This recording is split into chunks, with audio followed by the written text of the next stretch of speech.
Hi, நான் உங்கள் நண்பன் த கிரிட்டிக் விஜய் மற்றும் என்னுடன் தோரா. Hi friends. வந்துட்டாங்க திரும்ப. ஹாய் ப்ரோ, ஏன் சமஸ்கிருதம் எடுத்துகிட்டு வரணும்னு அவங்க நினைக்கிறாங்க? அதனால இருந்து என்ன யூஸாக இருக்கும்னு நீங்கள் நினைக்கிறீங்க? தோரா, நீங்கள் கேட்டது சூப்பர் கொஸ்டின். ஏன்னா சமஸ்கிருதத்தை எடுத்துகிட்டு வந்தால் தான் மனுஸ்மிருதிங்கிற ஒரு புக்கை உள்ளே கொண்டு வர முடியும். அது என்ன ப்ரோ மனுஸ்மிருதி? மனுஸ்மிருதிங்கிறது ஒன்றும் இல்லைங்க, நால்வர்ண கொள்கைன்னு ஒன்று இருக்குது. இந்தியாவில் இன்றைக்கி வரைக்கும் டார்ச்சர் பண்ணிகிட்டு இருக்க விஷயம் அதுதான். அதாவது பிராமண, சத்திரியன், வைசியன், சூத்ரன், இந்த 4 தான் நம்மளை ஒரு டிவிஷனாக பிரித்து வச்சுருக்காங்க. இந்த 4 தான் நம்ம எல்லோரும் அடங்கி இருப்போம். எவனோ ஒருத்தன் எப்பயோ எழுதுனது இந்த காலத்துலேயும் நம்ம இதை ஃபாலோ பண்ணிகிட்டு இருக்கணும். அதுதான் பிரச்சனையே. எவனோ எப்போ எழுதி வச்சுட்டு போனது நம்ம இன்னும் வரைக்கும் நம்ம ஃபாலோ பண்ணிவிட்டு தூக்கிக்கிட்டு கிடக்கிறோம். அந்த மனுஸ்மிருதியில் இருக்கிற அந்த 4 வர்ண கொள்கையினால் என்ன பிரச்சனை? ஏன்னா ஆஸ் பர் த மனுஸ்மிருதி பிராமணன் தான் எல்லாத்தையும் விட உயர்ந்தவன், அவன் ராஜாவோடவும் மேலே. அதனால் இவங்க என்ன சொல்லுவானுங்க, நாங்கள் தான் பிராமணர்கள், நாங்கள் தான் கெத்தே, நீங்களாம் எங்களுக்கு அடங்கி இருக்கணும். நான் இந்த மனுஸ்மிருதியில் ஏகப்பட்ட ஏடாகூடங்கள் இருக்குது.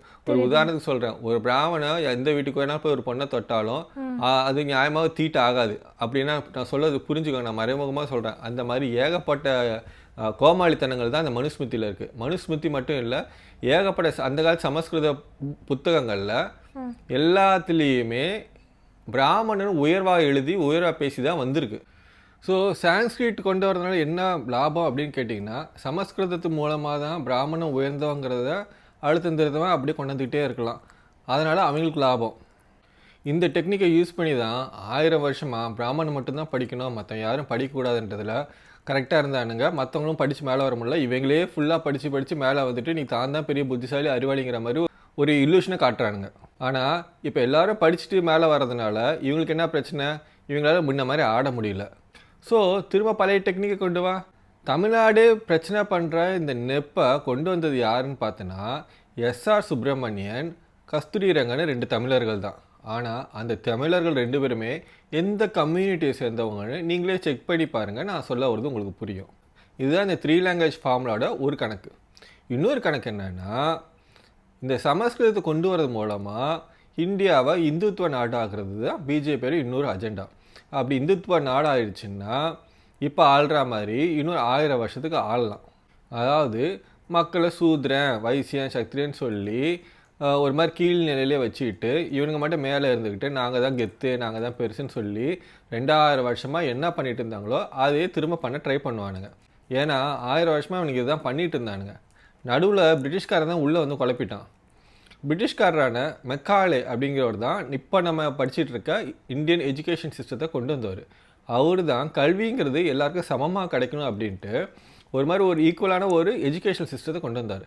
ஆனால் அந்த கல்வி முறையும் இங்கிலீஷ்காரனுக்கு கிளர்க் வேலை பார்க்குறதுக்கான கல்வி முறைன்னு சொல்லி பிரச்சனை பண்ணாங்க. அந்த பிரச்சனையை யார் பண்ணான்னு நல்லா யோசிச்சு பாருங்கள்.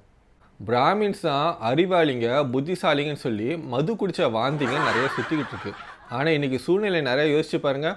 இன்றைக்கி எந்த துறையிலையுமே ரொம்ப சக்ஸஸ்ஃபுல்லாக இருக்கிறவங்க எந்த ஜாதிக்காரங்க, இந்த ஜாதிக்காரங்க, இந்த மதத்தை சேர்ந்தவங்க அப்படின்லாம் கிடையாது. எல்லா மதம், எல்லா ஜாதியை சேர்ந்தவங்களும் எல்லாருக்கிட்டேயுமே டேலண்ட் இருக்குது. இந்த ஜாதியில் பிறந்தாதான் நான் டேலண்டடாக இருப்பேன்லாம் எதுவுமே கிடையாது. இது இவங்களாக கொண்டு வந்தது. உலகம் பூரா எத்தனையோ விதமான மக்கள் இருக்காங்க. எவன்கிட்ட திறமை இருக்கோ அவன் கண்டிப்பாக மேலே வருவான். அதுக்கு ஜாதி, மதம், மொழி இதெல்லாம் எதுவுமே தேவையில்லை. சும்மா 75 வருஷம் மட்டும் படித்து நம்ம மேலே வந்ததுக்கே இவனுங்க இந்த உதறானுங்க.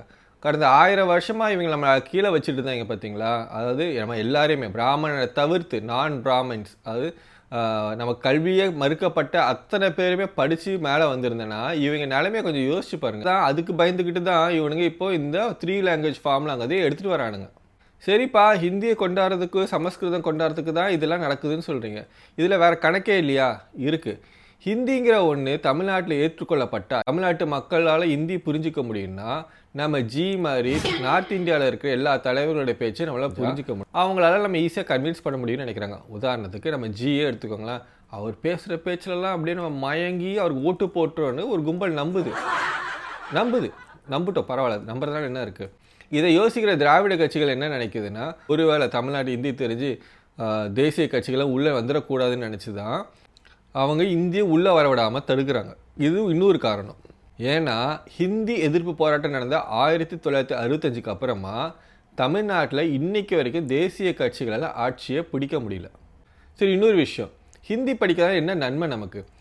ஹிந்தி தெரியாமலே நம்ம தமிழ்நாடு ஸ்டேட்டு ஆல் ஓவர் இந்தியாவில் இருக்கிற indexes like health care, education, revenue, infrastructure நீங்கள் எது எடுத்தாலுமே டாப் 3ல இருக்குது. அது ஏன் ஹிந்தி தெரிஞ்ச எல்லா ஸ்டேட்டும் பண்ணலை? ஹிந்தி தெரியாமலே நம்மளோட ஸ்டேட்டு நல்ல முன்னேற்றம் அடைஞ்சிருக்கு. அப்போ எதுக்கு ஹிந்திங்கிற தேவையில்லாத ஆணி? அதை எப்படியாச்சும் நம்ம மேலே திணிக்கணுங்கிறதுக்காக இவங்க பண்ணுற பிரச்சனைகள்லாம் கொஞ்சம் நஞ்சம் இல்லை, ஏகப்பட்ட பிரச்சனைகளை பண்ணுறானுங்க. ப்ரோ, என்னோட ஒப்பீனியன் ஒன்று சொல்லவா? சொல்லுங்க. எனக்கு என்ன தோணுதுன்னா, இப்போது கண்ட்ரீஸ் லைக் சைனா எடுத்துக்கோங்களேன், ரஷ்யா, ஜப்பான், எந்த கண்ட்ரி எடுத்தாலுமே எல்லா கண்ட்ரிலையுமே ஒரு லாங்குவேஜ் தான் ஸ்டாண்டர்டாக இருக்குது. அந்த மாதிரி மேபி நம்ம ஊர்லேயும் ஸ்டாண்டர்டாக ஒரே லாங்குவேஜ் ஒரு கண்ட்ரிக்கு இருக்கட்டும்னு அவங்க ட்ரை பண்ணலாம். சரி, சரியா? ஆனால் இவங்க எதில் கை வச்சா பிரச்சனையோ அதையே திரும்ப திரும்ப இந்த பிஜேபி பண்ணி பண்ணி மாட்டிக்கிறாங்க. வேறு எதுவுமே கிடையாது. ஒரு சின்ன திருத்தம், அது பிஜேபி மட்டும் இல்லை, காங்கிரஸும் அதான் பண்ணுச்சு. எல்லாருக்கும் இருக்க தவறான ஒரு எண்ணம் என்னன்னா, இது இந்திய உள்ள திணிக்கிறது பிஜேபி, இந்திய உள்ள கொண்டு வருது பிஜேபி கிடையாது, காங்கிரஸும் கிடையாது. நார்த் இந்தியன் பார்ட்டிஸ், அது நேஷனல் பார்ட்டிஸ் தான் இந்த வேலையை பண்ணுது. ஏன்னா ஹிந்தி எதிர்ப்பு போராட்டம் நடந்தப்பெல்லாம் பிஜேபின்னு ஒரு கட்சியே கிடையாது. இப்போ பிஜேபி ஆட்சியில் இருக்கிறதுனால பிஜேபி இப்படி பண்ணுற மாதிரி நமக்கு தோணுது. ஆனால் பிஜேபி மட்டும் தான் இந்தியை திணிக்குது அப்படின்னு கேட்டிங்கன்னா இல்லை, காங்கிரஸ் ஆட்சிக்கு வந்தாலும் இது நடக்கும். நியூஸ் பார்த்தீங்களா ப்ரோ? நீங்கள் ரீசெண்டாக திருச்சி ஏர்போர்ட்டில் வந்து ஒரு நார்த் இந்தியன் வந்து, எனக்கு நீ பேசுறது புரியல, சொல்லு. ஃபைன் கட்டுறேன். ஏன் தமிழ் என்னத்துக்கு வண்டி லாக் பண்ண? நீ சொல்றது புரியல. ஒன்னு இங்கிலீஷ்ல பேசு, டெல் இங்கிலீஷ் ஆர் தமிழ். எனக்கு ஹிந்தி தெரியாது. திருச்சி ஏர்போர்ட்ல நீங்க நடக்கிற கூத்து தமிழ் தெரியாதுன்னா ஏன் இங்கிலீஷ் பேசு? ஒன்லி ஹிந்தினா எனக்கு டிக்கெட்டிங் போடுற இடத்துல இருக்காரு.